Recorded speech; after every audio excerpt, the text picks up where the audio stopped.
Shalom, selamat pagi. Kita baca 2 Korintus pasal 3. Saya mau bacakan dari ayat 1. 2 Korintus pasal 3 ayat 1. Adakah kami mulai lagi memujikan diri kami? Atau perlukah kami seperti orang-orang lain menunjukkan surat pujian kepada kamu atau dari kamu? Ayat 2. Kamu adalah surat pujian kami yang tertulis dalam hati kami dan yang dikenal dan yang dapat dibaca oleh semua orang. Lalu ayat 3. Karena telah ternyata bahwa kamu adalah surat Kristus yang ditulis oleh pelayanan kami, ditulis bukan dengan tinta tetapi dengan roh dari Allah yang hidup, bukan pada loh-loh batu, melainkan pada loh-loh daging, yaitu di dalam hati manusia. Demikianlah besarnya keyakinan kami kepada Allah oleh Kristus. Dengan diri kami sendiri, kami tidak sanggup untuk memperhitungkan sesuatu seolah-olah pekerjaan kami sendiri. Tidak, kesanggupan kami adalah pekerjaan Allah. Ialah membuat kami juga sanggup menjadi pelayan-pelayan dari suatu perjanjian baru yang tidak terdiri dari hukum yang tertulis, tetapi dari roh, sebab hukum yang tertulis mematikan, tetapi roh menghidupkan.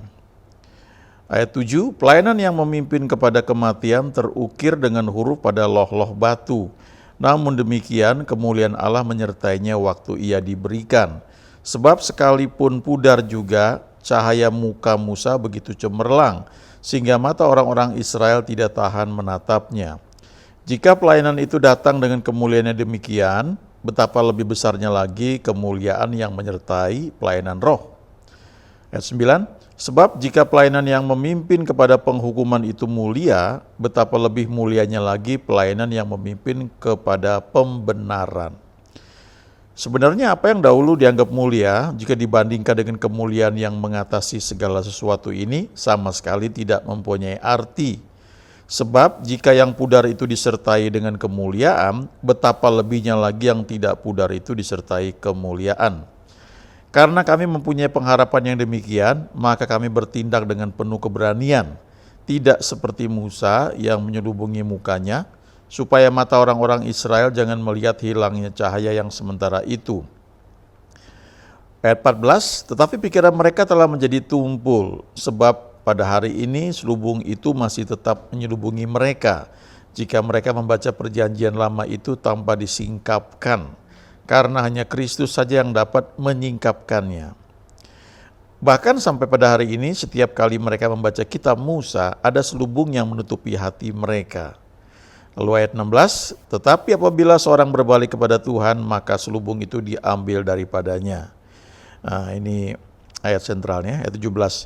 Sebab Tuhan adalah roh, dan di mana ada roh Allah, di situ ada kemerdekaan.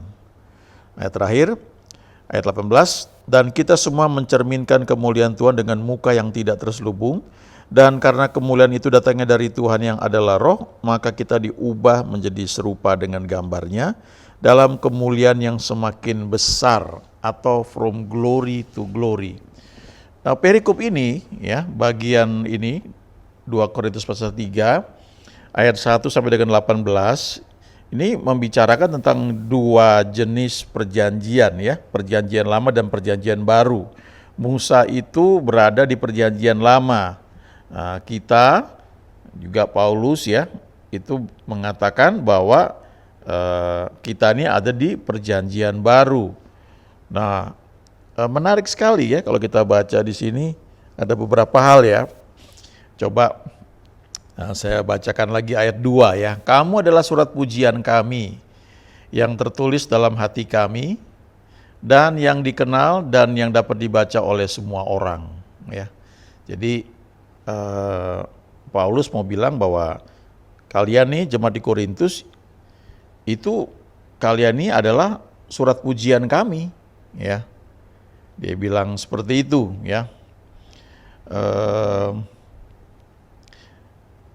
Dalam terjemahan bahasa Inggris, ya, dikatakan you yourself are our letter, ya. Kalian semuanya adalah surat kami, ya. Whose writing is in our heart, ya. Yang tertulis dalam hati kami, open for every man's reading and knowledge, ya. Jadi setiap orang bisa membaca dan mengetahuinya, ya. Saya teruskan ayat 3, ini menarik sekali ayat 3 ya. Ayat 3-nya mengatakan bahwa karena telah ternyata bahwa kamu adalah surat Kristus yang ditulis oleh pelayanan kami. Ditulis bukan dengan tinta tetapi dengan roh dari Allah yang hidup, bukan pada loh-loh batu melainkan pada loh-loh daging, yaitu di dalam hati manusia ya. Saya pernah baca salah satu Alkitab ya, study Bible kalau nggak salah Thompson ya, Thompson Reference Bible ya, study Bible. Jadi dia bilang bahwa zaman dulu ya firman itu cuma dikomunikasikan dari Tuhan kepada orang-orang tertentu. Kemudian mulai didokumentasikan, ditulis ya. Ya, misalnya 5 kitab Musa ya, Kejadian, Keluaran, Imamat, Bilangan, Ulangan ya, itu yang dikenal sebagai kitab Taurat. Nah, Paulus juga mengatakan di situ ditulis di atas loh-loh batu ya. Tapi di Perjanjian Baru ini dia bilang bahwa kita ini ya, adalah surat Kristus. Nah, kalau konteksnya 2 Korintus ini, Paulus mau bilang sama jemaat di Korintus, ini telah ternyata bahwa kamu ini surat Kristus. Surat Kristus yang ditulis oleh pelayanan kami, oleh pelayanan yang Tuhan percayakan kepada kami. Dan itu ditulis bukan dengan tinta, tapi dengan roh dari Allah yang hidup. Dan itu dituliskan di dalam hati manusia. Jadi istilahnya Paulus mau bilang, Tuhan pakai kami untuk menulis tentang Kristus dalam hati kalian, sehingga itu bisa dibaca oleh orang lain. Kalian itu menjadi surat Kristus yang terbuka, yang dibaca oleh banyak orang, dan itu ditulis oleh Roh Kudus yang memakai kami untuk melayani kalian. Kalian berubah menjadi ciptaan baru, kalian menjadi firman yang kalian menghidupi firman begitu rupa sehingga orang melihat firman yang dipraktekkan ya, karena kalian itu menjadi ciptaan baru ya. Kira-kira seperti itu ya. Ada banyak hal yang menarik ya. Lalu Paulus lanjutkan, saya lompat langsung ayat 6. Ialah membuat kami juga sanggup menjadi pelayan-pelayan dari suatu perjanjian baru yang tidak terdiri dari hukum yang tertulis, tetapi dari roh. Sebab hukum yang tertulis mematikan, tetapi roh menghidupkan. Jadi dia mau bilang kalau di perjanjian lama itu isinya peraturan-peraturan dan manusia berusaha untuk mengikuti semua aturan tersebut dan gak ada yang berhasil. Itu sebabnya setiap tahun selalu ada imam besar yang perlu mengadakan pendamaian.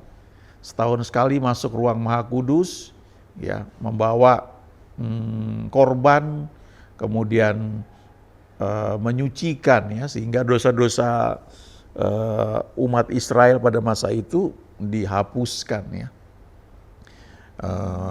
Nah itu terjadi berulang-ulang ya. Setiap tahun imam besar itu masuk ke ruang Maha Kudus ya kalau baca di Perjanjian Lama, dan banyak aturan yang kalau kita pelajari detail ya mungkin hanya buat pengetahuan, karena kita sekarang hidup di Perjanjian Baru. Ada banyak hal itu di Perjanjian Lama yang sudah digenapi lewat Yesus, sehingga kita nggak perlu lakukan hal itu, tapi kita lakukan apa yang memang itu menjadi bagian kita di Perjanjian Baru ya.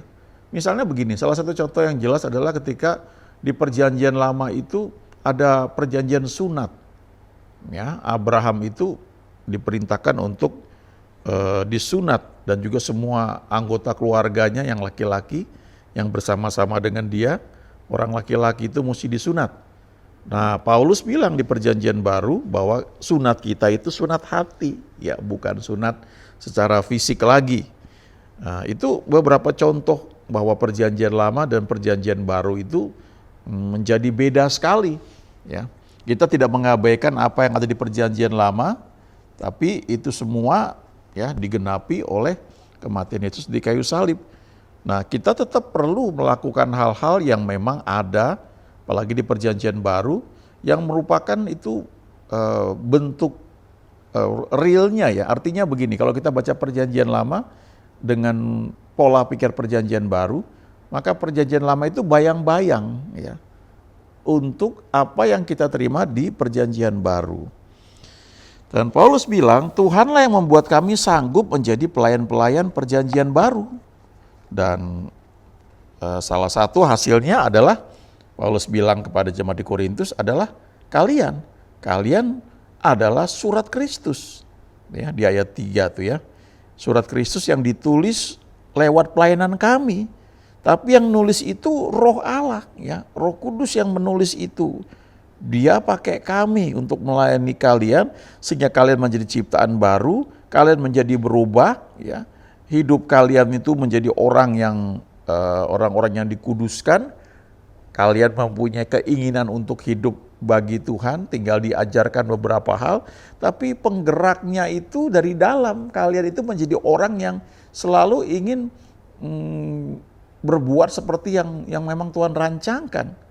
Makanya Paulus katakan di Filipi 2 ayat 13, karena Allah lah yang mengerjakan di dalam kamu, baik kemauan maupun pekerjaan menurut kerelaannya. Jadi Tuhan yang bergerak di dalam kamu, ya kamu perlu mengizinkan aja supaya dia bisa berkarya dengan bebas keluar, memperbarui cara berpikir kamu, sehingga akhirnya kamu hidup bukan lagi sekedar apa yang boleh, apa yang enggak, tapi itu sudah menjadi gaya hidup, ya, menghindari hal-hal yang memang tidak boleh, ya, dan suka melakukan hal-hal yang baik, ya. Walaupun dalam prakteknya kan mungkin orang-orang banyak masih jatuh bangun, tapi setelah jatuh kan bangun lagi, ya, tidak terus jatuh diam di situ. Itu yang membedakan dengan perjanjian lama, ya. Lalu apa yang membuat beda ya? Apa yang membuat perjanjian yang baru ini jadi begitu mulia ya dibandingkan dengan perjanjian lama? Itu Paulus sebut ya di ayat-ayat yang kita baca tadi. Dia katakan di ayat 17, sebab Tuhan adalah roh dan di mana ada roh Allah di situ ada kemerdekaan. Di perjanjian baru ini kita menerima Roh Kudus, kita menjadi ciptaan baru. Itu dikatakan di 2 Korintus 5 ayat 17. Kita menjadi anak-anak Allah waktu kita terima Yesus. Itu dikatakan di Yohanes 1 ayat 12. Semua orang yang menerimanya diberinya kuasa atau otoritas menjadi anak-anak Allah. Lalu Roh Kudus itu masuk ke dalam hati kita, dia menjadi meterai, dia memeteraikan kita. Lalu Roh Kudus itu mengajari kita untuk memanggil Aba Bapa. Ya, itu ada di Galatia, juga ada di kitab Roma ya. Siapa yang ngajarin untuk kita panggil Tuhan itu dengan sebutan Aba Bapa? Ya Roh Kudus ya. Kita bisa lihat di Roma 8 ayat 15. Sebab kamu tidak menerima roh perbudakan yang membuat kamu menjadi takut lagi, tetapi kamu telah menerima roh yang menjadikan kamu anak Allah. Oleh roh itu kita berseru, ya Aba ya Bapa. Lalu Galatia 4 ayat 6 mengatakan hal yang sama. Dan karena kamu adalah anak, maka Allah telah menyuruh roh anaknya ke dalam hati kita, yang berseru, ya Aba, ya Bapa. Jadi Roh Kudus itu yang membuat kita bisa mengerti firman Tuhan, kita menjadi ciptaan baru, kita menjadi berubah. Dan kalau kita baca dari ayat 14 ya, 2 Korintus 3 tadi ya, ayat 14. Tetapi pikiran mereka telah menjadi tumpul, sebab sampai pada hari ini selubung itu masih tetap menyelubungi mereka. Jika mereka membaca perjanjian lama itu tanpa disingkapkan, karena hanya Kristus saja yang dapat menyingkapkannya. Ya, jadi sampai saat ini dikatakan seperti itu ya. Bahkan sampai hari ini setiap kali mereka membaca kitab Musa ada selubung yang menutupi hati mereka. Lalu ayat 16 ini, tetapi apabila hati seorang berbalik kepada Tuhan, maka selubung itu diambil daripadanya. Jadi waktu kita memutuskan percaya kepada Yesus, kita disingkapkan mata rohani kita, sehingga kita bisa membaca perjanjian lama dengan pola pikir perjanjian baru. Ya, ada selubung yang sebelumnya itu ada dicopot, sehingga kita bisa mengerti banyak hal yang ditulis di Perjanjian Lama ya, dan juga di Perjanjian Baru ya. Baru di ayat 17 ya, ayat sentralnya, sebab Tuhan adalah roh dan di mana ada roh Allah di situ ada kemerdekaan. Ini hal yang sangat luar biasa ya. Perlu membaca bagian ini berulang-ulang dari ayat 1 ayat 18, dan kita perlu mengizinkan Tuhan yang mengajari kita, menyadarkan kita bahwa kita hidup di zaman yang sangat luar biasa. Ya, kadang-kadang saya suka kagum juga ya, tidak hanya ketika mendengar hamba Tuhan khotbah menyampaikan ayat-ayat yang sebelumnya nggak pernah terpikir bahwa artinya seperti itu, tapi juga pada saat merenungkan firman Tuhan secara pribadi, terus seperti dibukakan, oh artinya tuh ini ya, ini luar biasa sekali ya. Kenapa bisa begitu? Karena ada roh Allah, ada Roh Kudus di dalam hati kita yang menjadi ciptaan baru ya. Jadi kita membaca firman itu selubung itu dibukakan ya, seperti ayat-ayat yang dikatakan tadi. Tentu ada hal-hal yang kita belum mengerti juga ya, walaupun ketidakmengertian kita itu tidak menghalangi kita untuk tetap baca firman Tuhan. Karena kalau kita pun belum mengerti ya mungkin belum perlu buat kita untuk saat itu. Tapi yang jelas hal-hal yang sudah kita mengerti itu untuk kita praktekkan, itu menjadi modal kita ya dalam kehidupan, sehingga apapun yang kita lakukan itu kita tahu bahwa kita dalam jalurnya Tuhan ya. Kita ini kan yang sudah terima Tuhan menjadi anak-anak Allah ya, sudah terima Yesus menjadi anak-anak Allah, menjadi warga kerajaan surga. Ada hukum-hukum surgawi yang membackup kita. Tapi bagaimana hukum-hukum itu bisa membuat kita memperoleh manfaatnya yang sangat baik ya. Kalau kita tidak menyadari hal itu atau kita tidak belajar, maka kita rugi sekali ya. Kita seperti orang yang datang ke satu daerah ya, kita turis misalnya begitu, kita warga negara Indonesia, kemudian kita pergi jalan-jalan ke Eropa misalnya, lalu kita sudah disuplai semua yang dibutuhkan untuk berada di Eropa. Ya, kita sudah di backup dengan tabungan yang cukup ya, kartu entah itu kartu ATM atau kartu kredit yang di backup dengan dana yang besar kita bisa pakai ya. Lalu kita juga dilengkapi dengan banyak fasilitas. Tapi kalau kita nggak tahu akan hal itu, maka kita akan susah payah ya. Kita mungkin nggak sadar bahwa kita bisa naik ini, sudah dibayar gratis misalnya begitu ya. Satu ketika ada pengalaman ketika di satu negara ya, ternyata kami saya dengan istri itu sudah beli satu kartu yang berlaku sebulan ya. Dengan kartu itu semua fasilitas yang dimiliki pemerintah di tempat tersebut itu kalau kami beli ya, kami bayar untuk ikut satu daerah wisata misalnya, itu ada korting 50%. Ya, jadi perlu rajin-rajin ketika mau masuk satu daerah, mau naik misalnya mau naik cable car, tanya, ini kami punya kartu ini bisa korting nggak? Oh bisa ya. Nah kalau kita nggak tahu itu kan bayarnya lebih mahal, atau mungkin malah kita nggak jadi naik karena sayang terlalu mahal ya, atau mungkin nggak perlu lah uangnya nggak ada ya, misalnya kayak begitu. Nah sama halnya juga ketika kita hidup di perjanjian baru, ada banyak hal yang perlu kita pelajari.